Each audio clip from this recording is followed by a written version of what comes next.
और ब्रेक के बाद रुक करेंगे बड़ी खबर का। सूत्रों के हवाले से ये बड़ी खबर है, चिराग पासवान को बिहार में 5 सीटें मिले, ऐसी पूरी संभावनाएं हैं। पूरी जानकारी यहां पर सूत्रों के हवाले से खबर। हाजीपुर से चुनाव यहां लड़ेंगे चिराग पासवान।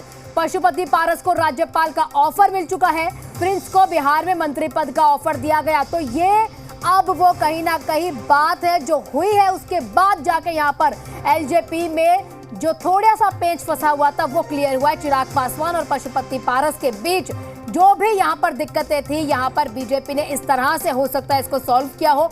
सूत्रों के हवाले से खबर है कि चिराग पासवान को बिहार में 5 सीटें मिल चुकी हैं। हाजीपुर से भी चिराग पासवान ही चुनाव लड़ेंगे। पशुपति पारस को राज्यपाल का ऑफर दे दिया गया और प्रिंस को बिहार में यहाँ पर मंत्री पद का ऑफर मिल चुका है। ये सूत्रों के हवाले से खबर है। तो हाजीपुर से चुनाव अब हो सकता है कि चिराग पासवान ही लड़े। सूत्रों के हवाले से खबर है कि वही लड़ेंगे।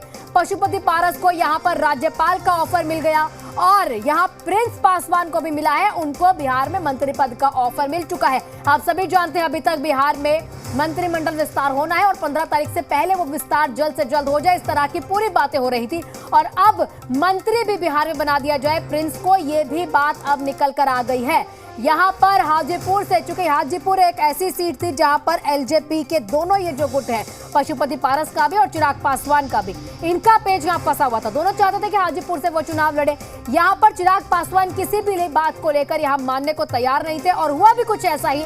चिराग पासवान को ही कहीं ना कहीं हाजीपुर की सीट दे दी गई। पशुपति पारस भी ये कह रहे थे कि जब रामविलास पासवान की ये पार्टी, ये जो सीट थी, उसके बाद हमारे पास ये सीट आनी चाहिए थी। उन्होंने हमें ही कहा था कि आप हमारे उत्तराधिकारी और आप ही इस सीट को लड़ेंगे। वहीं पर चिराग पासवान अपनी माताजी को वहां से लड़वाना चाहते थे।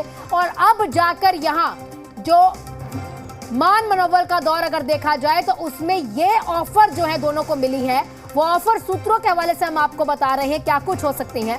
चिराग पासवान को 5 सीटें मिलेंगी। हाजीपुर से चुनाव लड़ेंगे चिराग पासवान, तो यानी हाजीपुर की वो सीट जिसको लेकर यहाँ पर लगातार बहस हो रही थी, यहाँ पर लगातार बैठकें हो रही थी और वो सीट अब चिराग पासवान को मिल चुकी है।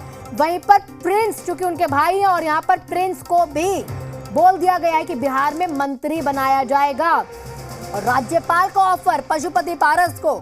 और हो सकता है कि अब ये जो चीजें जो सूत्रों के हवाले से खबर है यही पक्की अब खबर हो जाए और उसके बाद यहाँ पर जो तमाम अब बैठकों का दौर था खत्म। बिहार एकलौता ऐसा राज्य था जिसको लेकर यहाँ पर एनडीए की सरकार दूसरी लिस्ट निकाल नहीं पा रही थी और अब हो सकता है किसी भी वक्त एनडीए की सरकार दूसरी लिस्ट यहाँ पर निकाल दे। तो हाजीपुर से जो यहाँ पर पेच फंसा था वो अब क्लियर। चिराग पासवान को पशुपति पारस को राज्यपाल का ऑफर, प्रिंस को मंत्री का ऑफर और 5 सीटें वहीं पर एलजेपी के पास। अब एलजेपी के पास का मतलब है कि एलजेपी में भी 2 यहाँ पर फाड़ है। तो यहाँ पर पशुपति पारस को कितनी मिली होंगी, यहाँ पर चिराग पासवान को कितनी मिली होंगी, वो अब देखना बेहद जरूरी हो जाता है। और 40 सीटें यहाँ पर अगर देखा जाए तो अगर 17 की सीटों का भी अगर हम ले ले, जेडीयू और बीजेपी अपने बीच बांट लेती है, तो देखना होगा कि बाकी जो सीटें हैं, अगर 5 सीटें चिराग पासवान को मिलेंगी तो हिंदुस्तान आवाम मोर्चा भी है और यहाँ पर कुशवाहा की पार्टी भी है, उनको कितनी दी जाए। और वहीं पर आज रात राष्ट्रीय एलजेपी की यहाँ पर बैठक होगी। सूरजभान सिंह यहाँ पर दिल्ली पहुंच रहे हैं। बैठक में मौजूदा हालातों पर चर्चा होगी। बैठक के बाद यहाँ पर पशुपति पारस अब कोई फैसला लेंगे।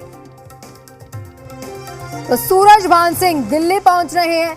बैठक में मौजूदा हालातों पर चर्चा होगी और देखना होगा कि यहाँ पर जिस तरह के ऑफर्स दिए गए हैं, क्या यहाँ पर जो ऑफर्स होंगे वो उनको एक्सेप्ट करके आगे बढ़ेंगे या कुछ और भी यहाँ पर अटकलें देखने को मिल सकती है। राष्ट्रीय एलजेपी की यहाँ पर अब बैठक, सूरजभान सिंह दिल्ली पहुंच रहे हैं। चिराग पासवान ने भी थोड़ी देर पहले बैठक कर ली थी। पशुपति पारस भी यहाँ पर बैठकों में लगातार आपको नजर आ रहे थे। मंगल पांडे, जेपी नड्डा, ये तमाम बड़े जो नाम है यहाँ पर देखने को मिला, लगातार बैठकें कर रहे थे। सीटों को लेकर पेच फंसा हुआ था, उसको क्लियर कर रहे थे। हमारे सहयोगी रजनीश जी हमारे साथ जुड़े हुए अधिक जानकारी के साथ। रजनीश जी, क्या कुछ यहाँ पर देखने को मिलेगा कि अगर हाजीपुर की सीट अगर चिराग पासवान को मिल जाएगी और 5 कुल सीटें एलजेपी को मिलेगी तो दोनों पार्टियां, क्योंकि अलग अलग यहाँ पर देखा जाएगा पशुपति पारस और चिराग पासवान, तो दोनों में से किसको कितनी सीटें दी गई? देखिए, अब यहाँ पे जो बातें निकल कर सामने आ रही है कि चिराग पासवान ने जो किया है, जो फोटो शेयर किए हैं जेपी नड्डा के साथ, उनकी जो बातें हुई है उनके अनुसार अभी अंतिम तौर पे वो बातों को रिवील नहीं करेंगे, लेकिन मिल बैठकर एक साथ बातें जो है वो सामने रखी जाएंगी। सीटों की जहां तक बात है, देखिए पशुपति कुमार पारस को, जो कि राष्ट्रीय लोक जनशक्ति पार्टी के अध्यक्ष हैं, उन्हें ये ऑफर किया गया है कि राज्यपाल वो बन जाए और राज्यपाल बनाने को लेकर उनके पास ऑफर दिया गया है। इसके अलावा प्रिंसराज जो समस्तीपुर के मौजूदा सांसद हैं, उन्हें ये कहा गया है कि उन्हें बिहार में जो मंत्रिमंडल का गठन होगा उसमें आयोजित किया जाएगा और साथ ही साथ बहुत जल्द ही कई ऐसे एमएलसी हैं जो कि लोकसभा के उम्मीदवार होंगे और वो जो सीटें खाली होंगी उन्हें उन सीट पर एमएलसी बनाकर और फिर उन्हें मंत्रिमंडल में शामिल करने की बात जो है ये ऑफर दिया गया है। अब ये देखना है कि किस तरीके से इस पर पशुपति कुमार पारस जो है उनकी ओर से क्या कुछ बातें होती हैं। और राष्ट्रीय लोक जनशक्ति पार्टी के तमाम बड़े नेता जो है वो दिल्ली में हैं। सूरजभान सिंह दिल्ली पहुंच रहे हैं और सूरजभान सिंह जब दिल्ली पहुंचेंगे उसके बाद आज रात ही बैठक होगी पार्टी की और इस पर जो कुछ ऑफर है या जो मौजूदा राजनीतिक परिस्थितियां हैं और साथ ही साथ जो दोनों खेमे के बीच में जो खींचतान चल रही थी उस पर जो बीजेपी के नेतृत्व की ओर से जो बातें हैं उन बातों को लेकर एक विचार विमर्श होगा और फिर उस पर अंतिम रूप से निर्णय जो है पार्टी की ओर से लिया जाना है।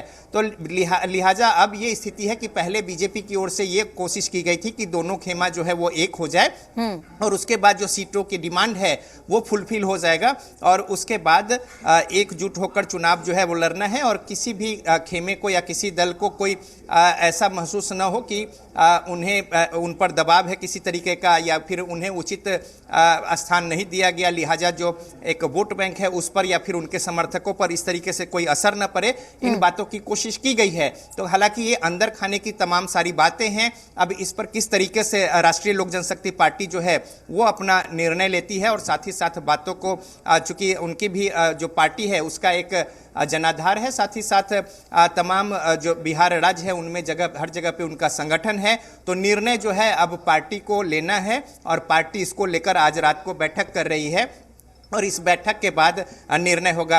आज सुबह जो हमारी बातें हुई थी उसके अनुसार ये था कि हर हाल में एनडीए के साथ रहना है और साथ ही साथ मिलकर आगे बढ़ना है। तो ये लाइन कल भी था और आज भी राष्ट्रीय लोक जनशक्ति पार्टी का ये लाइन था। आज हमारी जो बातें हुई है उसके अनुसार, लेकिन अंदर खाने जो कुछ बातें चल रही हैं और आज जो डेवलपमेंट है तो ये कुछ 1-2 दिन के अंदर ये पूरी स्थिति जो है वो साफ हो जानी है। तो लिहाजा अब आज का समय है और आज रात तक जो है स्थिति साफ हो जाएगी और उसके बाद जहां तक जो घटक दल की बातें हैं, उपेंद्र कुशवाहा दिल्ली पहुंचे थे, वहां पे जो उनकी बातें हैं उनके लिए काराकाट की सीट पे बात हुई है और काराकाट जेडीयू छोड़ने को तैयार है। जेडीयू की सिटिंग सीट है काराकाट, तो ऐसे में अब उपेंद्र कुशवाहा ये चाह रहे थे कि उन्हें एक सीट और मिले, लेकिन समस्या यह है कि उपेंद्र कुशवाहा की जो पार्टी जो कि चुनाव आयोग में जो शामिल किया गया है और उनकी ओर से उन्हें जो मान्यता मिली है, अभी कोई चुनाव चिन्ह उन्हें अलॉट नहीं किया गया है, तो ये एक समस्या है। लेकिन उपेंद्र कुशवाहा जो है काराकाट सीट लड़ेंगे और जेडीयू इस सीट को छोड़ेगी। तो इस तरीके से अगर आप देखें तो एक तरीके से नए सिरे से सीटों का समायोजन जो है, पिछली बार जो 2019 के चुनाव में जिन सीटों पर जो दल चुनाव लड़े थे वही कुछ सीट अमूमन रह जाए ये ज़रूरी नहीं है। तो लिहाजा सीटों का उलटफेर जो है घटक दल में आपस में जो एनडीए के वो देखने को मिलेगा और उस पर भी लगभग अंतिम तौर पे सहमति जो है वो बन गई है। इस तरीके से देखें तो एनडीए में जो एक अंदर की खींचतान थी कुछ सीटों को लेकर या फिर साथ ही साथ सीट शेयरिंग में संख्या को लेकर, ये बातें लगभग निपटा ली गई है और अब आगे जो है इस ओर पार्टी जो गठबंधन है वो बढ़ रही है और सब कुछ जब तमाम जो नेतृत्व है जो घटक दल के उनके साथ विचार विमर्श और बात के साथ फिर एकजुट होकर एक साथ तमाम बातों को पब्लिक डोमेन में रखा जाएगा। तो बहरहाल ये कुछ वस्तु स्थिति है और इस बीच आंतरिक जो अपने दल की बातें हैं वो लोग अपनी अपनी बातें पार्टी के साथ निर्णय लेकर फिर एक अंतिम निर्णय पर पहुंचेंगे। जी लेकिन रजनी जी, जिस तरह से ठीक है आपने बताया कि अब देखिए बैठक होगी तो थोड़ी तस्वीर तो यहाँ पर सामने हुई होगी, क्योंकि लगातार जैसे बातें हो रही थी कि ये दोनों अगर एक साथ आ जाएंगे तो ये कहीं ना कहीं अच्छा रहेगा।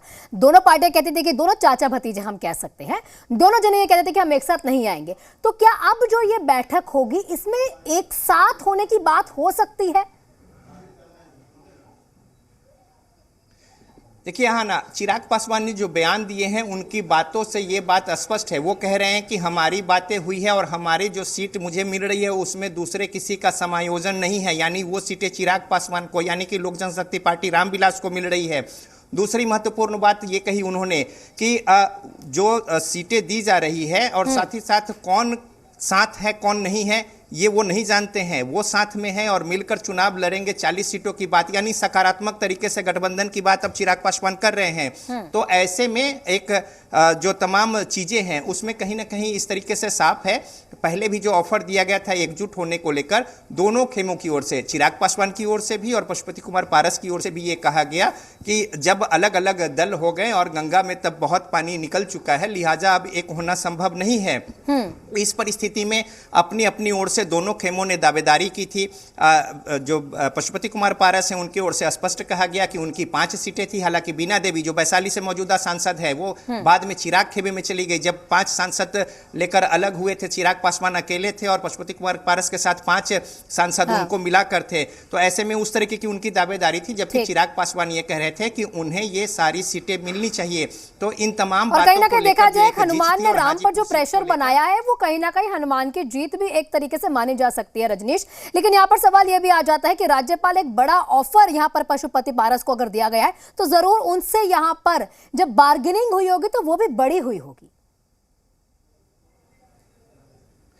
देखिए इसमें जो चीजें हैं या जो निकल कर आ रही हैं, चूंकि जो रामविलास पासवान के नहीं रहने के बाद जब पार्टी में जिस तरीके से डिस्प्यूट हुए और उसके बाद जो परिस्थितियां बनी उसमें पशुपति कुमार पारस के साथ बीजेपी खड़ी थी और चिराग पासवान अकेले थे। उस परिस्थिति में केंद्र में मंत्री बने पशुपति कुमार पारस। लेकिन अब जो परिस्थितियां हैं उस परिस्थिति में जो चीज़ें हैं, अब उसमें जो राष्ट्रीय लोक जनशक्ति पार्टी है उनके अध्यक्ष पशुपति कुमार पारस का कहना है कि वो अकेला कोई निर्णय नहीं लेंगे, चूंकि वो पार्टी चलाते हैं और राज्य भर में उनका संगठन है, इसके अलावा कार्यकर्ता है और तमाम सारी बातें हैं और उनकी उम्मीदें उनसे जुड़ी हुई है। तो लिहाजा इस तरीके की अगर कोई निर्णय लेते हैं तो फिर उनका जो संगठन है, पार्टी है और तमाम सारी बातें हैं, उनका आगे क्या होगा, ये एक उनके पार्टी के भविष्य और उनके साथ जुड़े हुए लोगों के लिए एक बहुत बड़ा प्रश्न चिन्ह है। तो लिहाजा अब बैठक करके फिर उनको निर्णय लेना है कि आगे वो किस तरीके से निर्णय लेते हैं। लेकिन जो मौजूदा वस्तु स्थिति है उसमें एक रास्ता निकालने की कोशिश बीजेपी की ओर से की गई है कि दोनों खेमा को संतुष्ट करके और फिर आगे बढ़ी जाए और साथ ही साथ लोगों को अपने पाले में गोलबंद करने की मुहिम में जो छोटी छोटी पार्टियों के जो जनाधार है, उनके जो वोट बैंक है, उसको साधने की कोशिश में जिस तरीके से पूरी कवायद चल रही है उस दिशा में सकारात्मक जो परिणाम है वो बीजेपी को हासिल हो सके। तो लिहाजा इन तमाम बातों को लेकर जो चीजें चल रही हैं उस बीच अब गेंद जो है राष्ट्रीय लोक जनशक्ति पार्टी के पाले में है कि वो किस तरीके से निर्णय लेते हैं। और सूरजभान सिंह दिल्ली पहुंच रहे हैं, वो संकट मोचन तारनहार माने जाते हैं पार्टी के और ऐसे मौकों पर निर्णय लेने के लिए वो जाने जाते हैं। जब 29 पार्टी थी, रामविलास पासवान के 29 विधायक जब जीत कर आए थे और जब पार्टी टूट के कगार पर पहुंच गई थी और जब विधायक जो है वो अलग होकर यहां से जमशेदपुर निकल गए थे, वैसी स्थिति में भी साथ खड़े थे और सूरजभान सिंह जो है वो संकट मोचन की भूमिका में थे। तो दिल्ली वो पहुंच रहे हैं और इसके बाद बैठक के बाद तय होगा कि किस तरीके से पार्टी इस पूरे मामले पर निर्णय लेती है और क्या कुछ आगे की स्थिति होगी मौजूदा राजनीतिक परिस्थितियों को देखते हुए। ठीक, रजनीश जी देखिए, ये तो आपने एक पिक्चर एलजेपी की क्लियर कर दी। आप थोड़ी अगर नजर डाल ले तो हिंदुस्तान आवाम मोर्चा पर और यहाँ पर उपेंद्र कुशवाहा की भी बात आपने कर ही दी है कि चुनाव चिन्ह नहीं है तो ये हो सकता है वहां पर कुछ ना कुछ बात अड़ जाए, लेकिन हिंदुस्तान आवाम मोर्चा उनका क्या होगा? देखिए हिंदुस्तानी अवाम मोर्चा जो है उनकी ओर से कहीं कोई इस तरीके की समस्या नहीं है। हालांकि कोई भी राजनीतिक दल जो है वो चाहता है कि ज़्यादा से ज़्यादा सीटें उन्हें हासिल हो। चूंकि देखिए एक सीट मिलती है, एक उम्मीदवार है और चूंकि पूरे बिहार को साधना है, हर पार्टी का अपना एक संगठन है, अपने उनके कार्यकर्ता हैं, उनके साथ जुड़े हुए जो लोग हैं उनकी भी उम्मीदें होती हैं। लेकिन लिहाजा जो परिस्थितियां हैं उसमें हालांकि शुरू में था कि खुद वो चुनाव नहीं लड़ेंगे, लेकिन अब जो परिस्थितियां हैं उसमें ऐसा लग रहा है कि एक सीट गया सुरक्षित जो है वो जीतन राम मांझी कहीं ना कहीं थोड़ी देर में अब जो बाकी चीजें वो भी क्लियर हो जाएंगी किसी भी वक्त, क्योंकि दूसरी लिस्ट अब एनडीए को निकालनी है एक, और दूसरा ये अब बैठक के बाद यहाँ पर एलजेपी की भी पिक्चर अब क्लियर हो जाएगी। रजनीश जी आप लगातार नजर बनाए रखिएगा, रुक रहे छोटे से ब्रेक के लिए।